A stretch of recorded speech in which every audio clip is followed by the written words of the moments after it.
ఇటీవల కురిసిన భారీ వర్షాలకు తెలుగు రాష్ట్రాలు అతలాకుతలమయ్యాయి. వాగులు, ప్రాజెక్టులు, నదులు పొంగి వరద ప్రభావానికి లక్షల మంది సర్వస్వం కోల్పోయారు.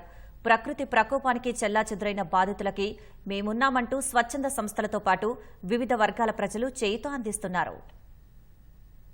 రాష్ట్రంలో వరద బాధితులకి ఆపన్న హస్తం అందించేందుకు దాతలు ముందుకొస్తున్నారు. జల విలయంతో అల్లాడిన ప్రజలకు పలు సంస్థలు మానవత్వంతో ఆర్థికంగా చేయూతనిస్తున్నాయి. వరద బాధితులకు సహాయం కోసం సీఎం సహాయ నిధికి తమ వంతుగా విరాళాలు అందిస్తున్నారు. పలువురు ప్రముఖులు ముఖ్యమంత్రి రేవంత్ రెడ్డిని కలిసి విరాళాల చెక్కులు అందజేశారు. GMR Hyderabad International Airport Limited ప్రతినిధులు 2.5 కోట్ల చెక్కును CM Revanth Reddy, deputy CM Bhatti విక్రమార్కకు అందించారు. అపోలో ఆసుపత్రులు, శ్రీ చైతన్య విద్యా సంస్థలు, కెమిలాయిడ్స్, విర్కో ఫార్మా సంస్థలు కోటి చొప్పున విరాళాలను అందించాయి. ఆర్వీఆర్ ప్రాజెక్ట్స్ ప్రైవేట్ లిమిటెడ్ తరపున ఆ సంస్థ ఎండీ రాయల రఘు కోటి విరాళం ఇచ్చారు.